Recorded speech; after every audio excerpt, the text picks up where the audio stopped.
As marketers, we've said, hey, if you give me budget, one of the things that I'm going to be on the hook for is traffic. And I have to feed the ad network so that I get traffic, I do my job, I continue on. So if you've said that message, which a lot of us have to leadership, how do you walk that back? Like, how do you think about reframing that? I think about efficiency. I think about return. I think about, can we straighten the funnel instead of just broaden the top? I think of revenue. So I'm a soloist. I'm an entrepreneur. In 2016, I left the corporate world. I had worked in jobs. I was head of content at HubSpot briefly. I had been in sales at Google. I worked in content marketing functions, both as a practitioner and as a leader for different organizations. In 2016, I became a soloist, and I immediately lost, I'll say it harshly, I lost the ability to cosplay business. A lot of the big organizations I worked for allowed me to cosplay, or really to hide from the fact that I could drive a proxy metric as my success. This proxy is awareness and all the measurements of awareness, like traffic. I don't know, some survey send out about how known you are, or social followers. These are proxies. Awareness itself is a proxy for what we actually need and want, which is affinity, which is why I rail against people who are obsessed with reach, because I'm like, reach is how many see it. We need to put resonance over reach. Resonance is how much they care, and no amount of reach guarantees they care. And if they don't care, they don't take an action. If they don't take an action, we don't see results. And that's fine if I'm working on an incremental piece of the puzzle at a large organization. But as a soloist, I'm responsible for everything. I'm responsible for what I eat at the end of the day. I can't cosplay marketing. I need to put aside coach. A big part of my business is coaching executives on their speaking.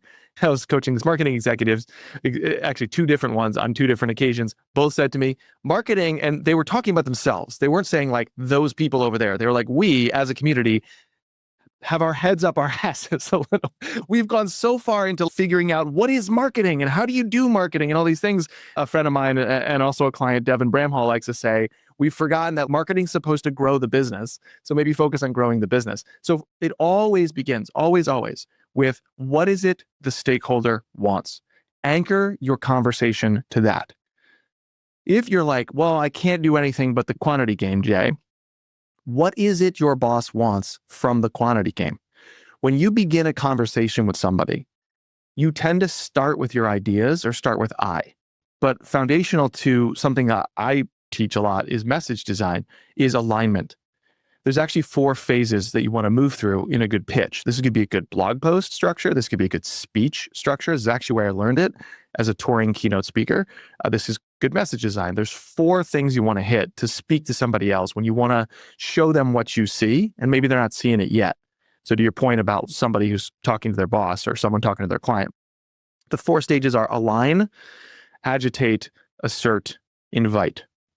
So just imagine you walk up on a stage as a keynote speaker. It's an easy proxy or easy example for what we're talking about. I can't say, here's my idea. Later. Deuces, that's my time. No, I can't do that. I can't say to the boss either, nor should I, here's my idea. What do you think? But that's how we pitch people. Peer, boss, client, it's insanity. We want to give them our ideas. I'm like, you need to convince them that your ideas should exist. And so you need to align first. So using the speech as an example, you walk up on stage and they're going, how's this going to help me? And you have to respond with, well, you know how you have this goal and this belief and this desire and this, here's you now and what you want. And they go, yeah, aren't I already trying to achieve that? And you're like, yes, here's the current approach. So again, that's a good starter for a speech, or at least a speech structure. It's good for a pitch to a boss or a client. Here's the goal you have. Here's the current approach. And they're like, yep, that's true. We're aligned. But now as a storyteller, you have to start agitating the pain. And so you say, but we have some problems with that approach. And if you detail those problems, you get one of 2 great reactions. Either, oh no, I didn't see it. Thank you for revealing that.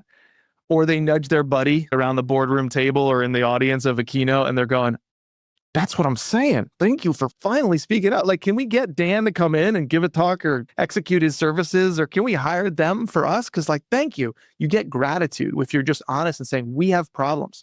Hey, we're driving all this traffic. It's not working. Marketers are scared to say, we're doing a lot of stuff. We're looking for new budget for new stuff. It's in the current stuff we're doing, which is not working. And that is not our fault. We are not the work. We have to have that ability to say, I actually want to speak to this problem. I actually want to call attention to the fact that the playbooks we laud are broken because they're from HubSpot in 2012 or whatever. Here's what's not working. And then if you're really good, you diagnose why. So here's your goal. Here's the current approach. Here are the problems with it. Here's the cause of those problems. Let's solve that.